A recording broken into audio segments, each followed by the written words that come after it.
Hey folks,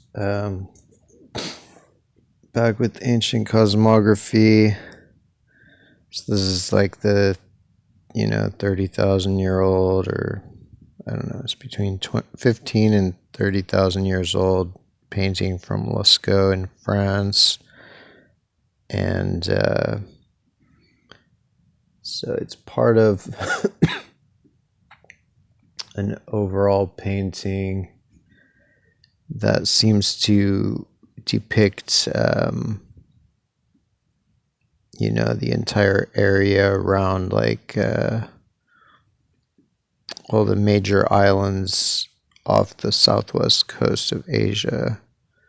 So Philippines, Taiwan, Indonesia, Kalimantan. Well, no, Kalimantan's not included, but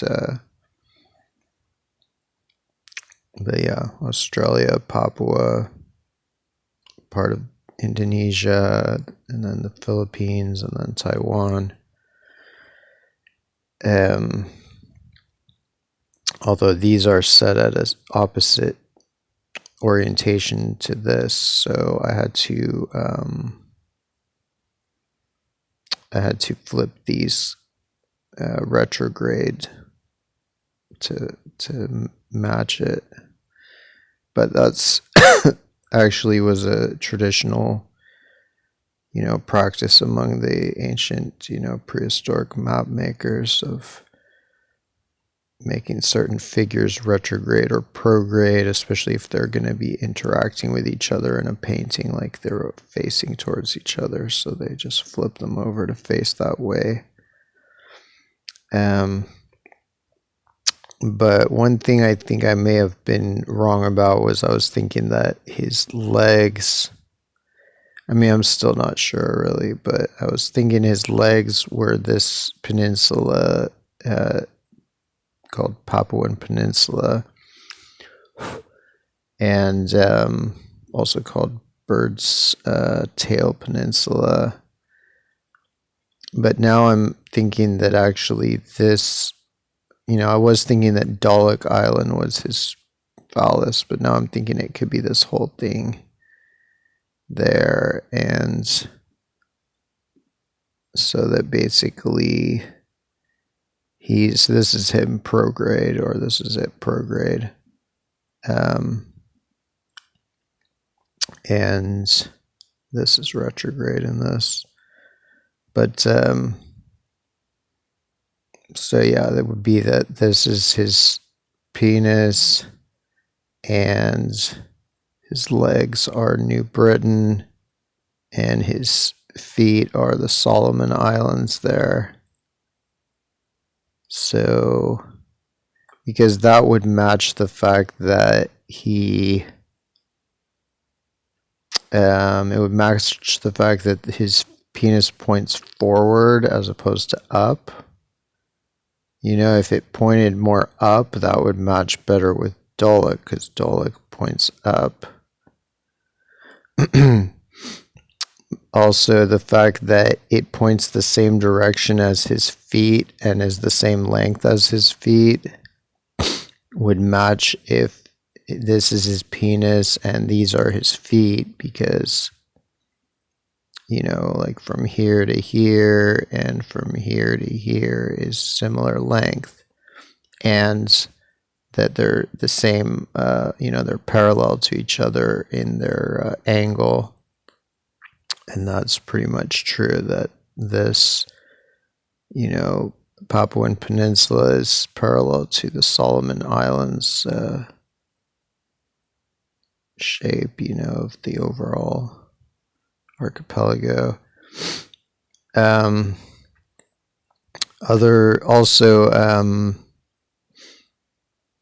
Certainly the fact that his body is long and that his dick is at the bottom here makes more sense if it's this compared to this, because this is like not far from the head. And it could be that this slight, bump right there signifies that. maybe it signifies the mainland minus Dahlak Islands. Maybe they separated that off. Who knows? Since technically this bigger part of that is an island. Also, the fact that it's close to the legs, there's not a lot of room between the penis and the legs, would certainly match a lot better for this being the legs and this being the penis than if this is the penis and this is the legs. Because if so, then there's this ginormous like ball sack here between them, which is not accounted for.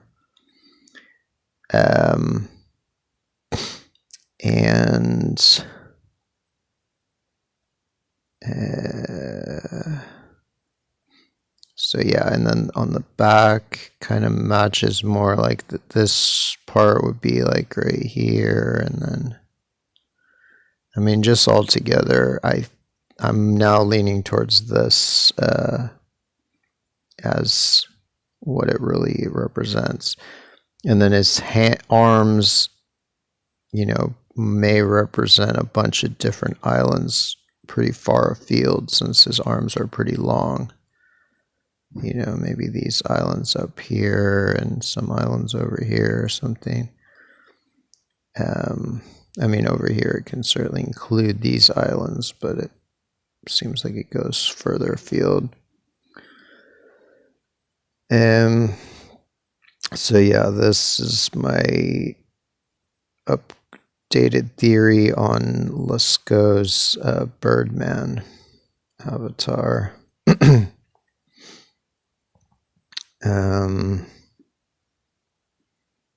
Yeah.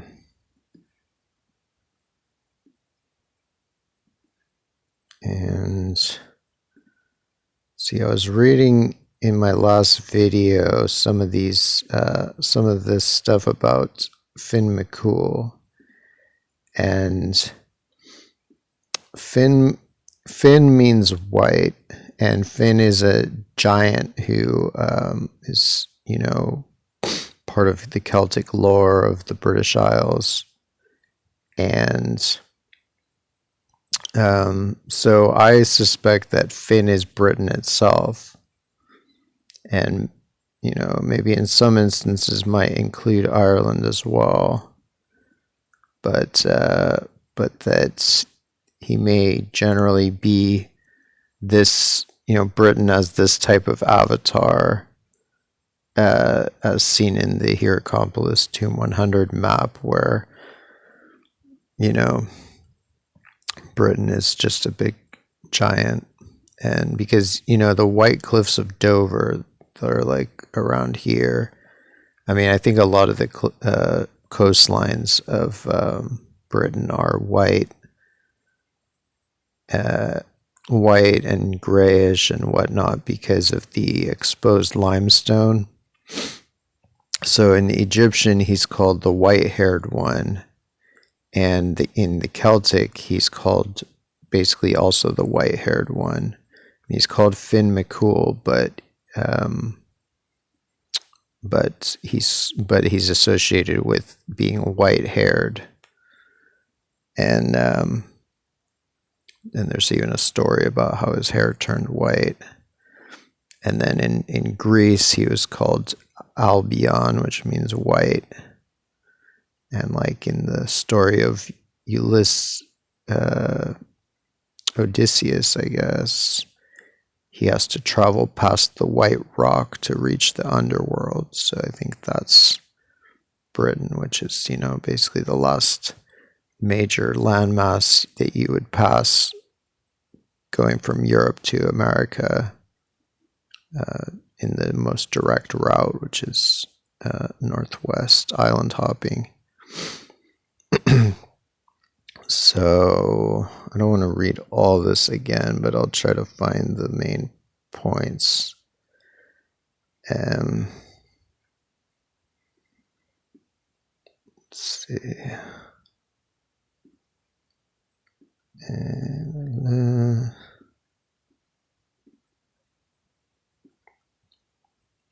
The Fenian cycle consists of an extensive body of stories having to do with the hero Finn McCool,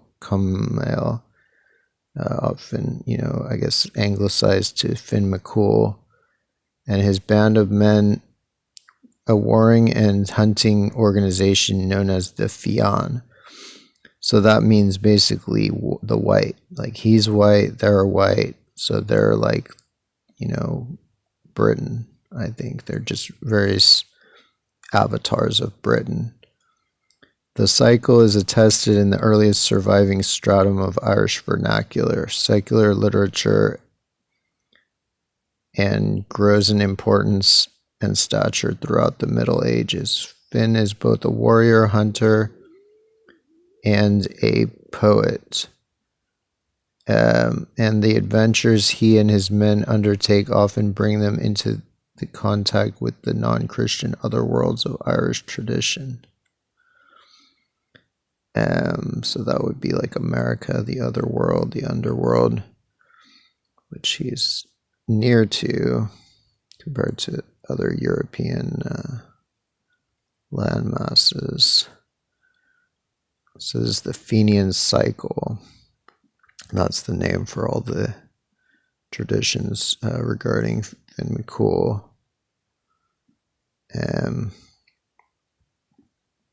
So yeah, let's see, like, just to touch on some of the main points.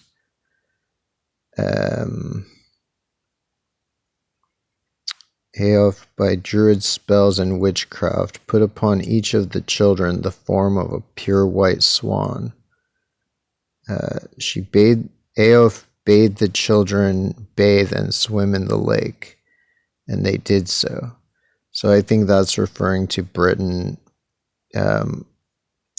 The rise in sea level, 400 foot rise since the Ice Age, which separated Britain from mainland Europe. It subsumed Doggerland, which was the land that connected Britain to Europe.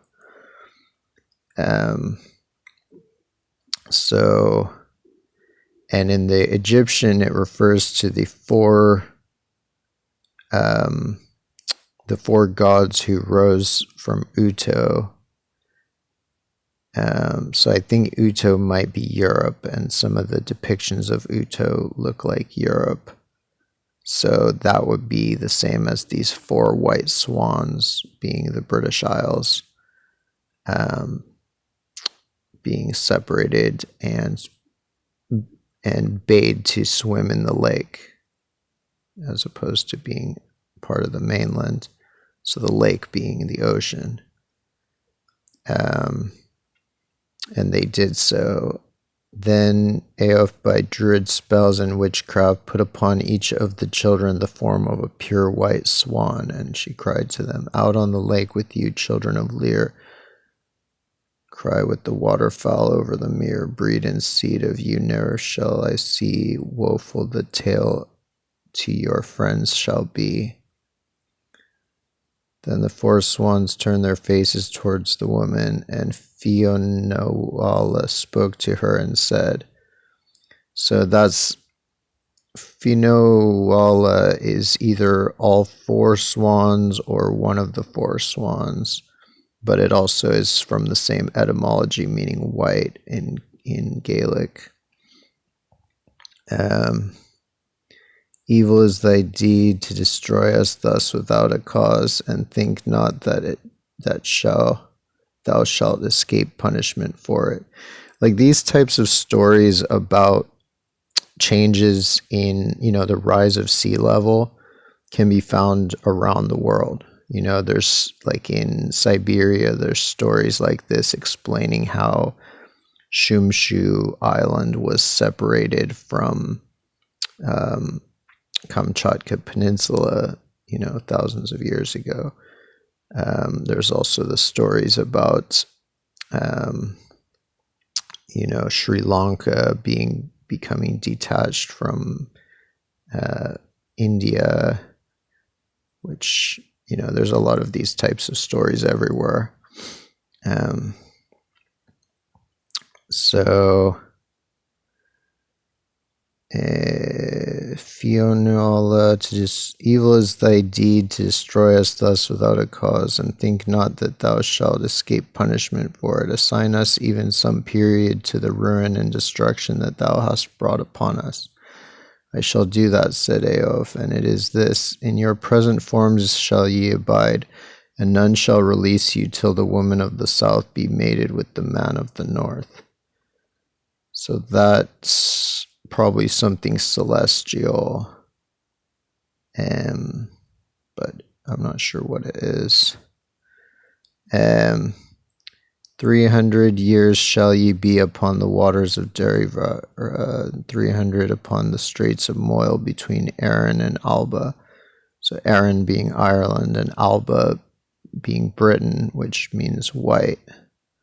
So I'm not sure if this is if this is the correct original story. And 300 on the seas. I mean, it's confusing, of course, if these swans themselves are Britain. Why would they be are Britain and Ireland? Why would they be between Britain and Ireland?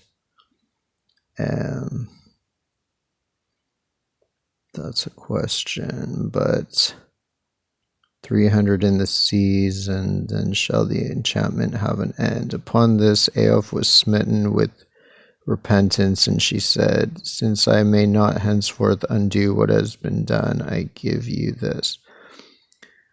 I mean, it could also relate to some of the islands in the Irish Sea.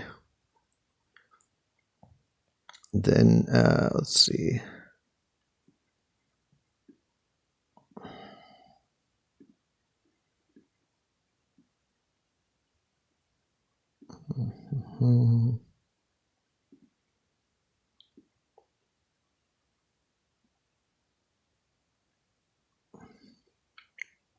You with the white faces, you with the stammering Gaelic on your tongues.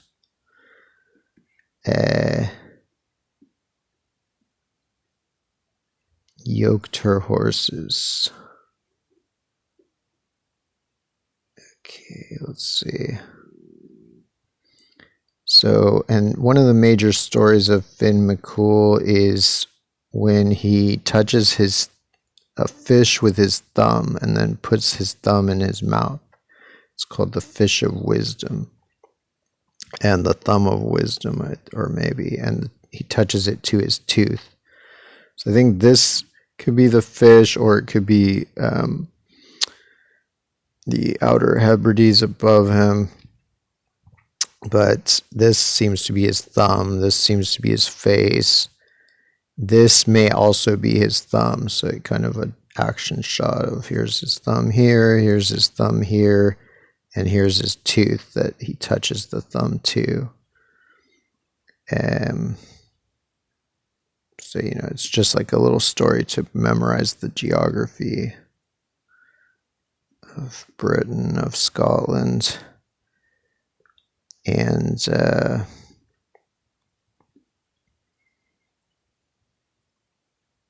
see. It talks in here about hostages, which of course matches with the Egyptian avatar being Britain, having Ireland as kind of three hostages: Ulster, Connacht, and Munster.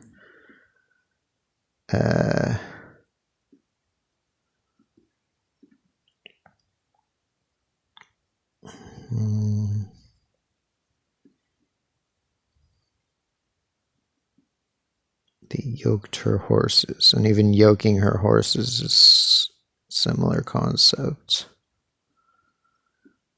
Let's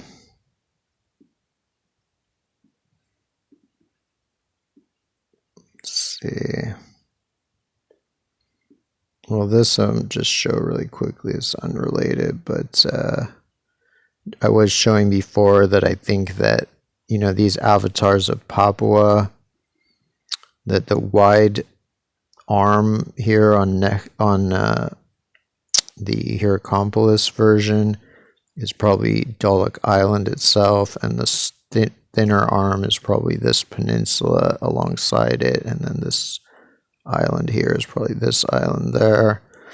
But also I should point out that the same is probably true for the Chauvet version, where this skinny peninsula is this skinnier little arm, and then Duloc Island is this other wider arm. There.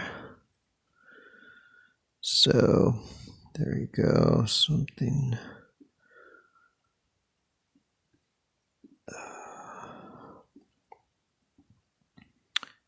And let's see, Athenian cycle.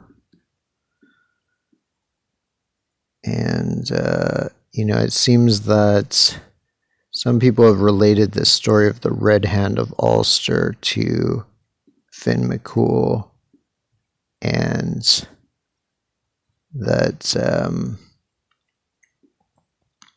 basically his arm being Argyll here, like this peninsula right there, which is, Knapdale and Kintyre.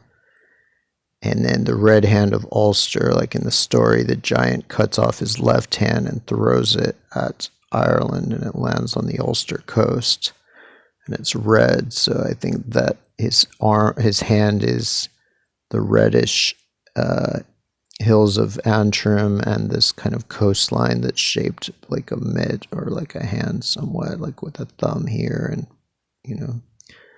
the fingers here. And so for this avatar, that kind of makes this avatar, because the distinguishing feature of this avatar is that he's holding Ireland, and he's holding Ulster in particular. And, other than his kind of harness, which is Wales, the Welsh peninsulas here being his harness, that's kind of distinctive as well.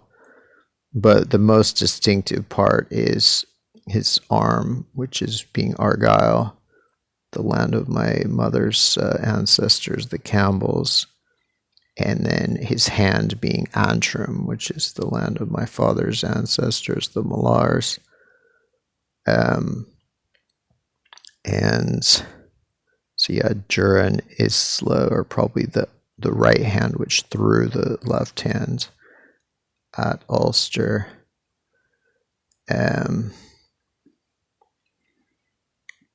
So, and in this version, he's referred to as Finn McCool, so that would certainly fit with the whole rest of my theory about Finn. Here's that avatar next to the avatars for Faroes and Shetland.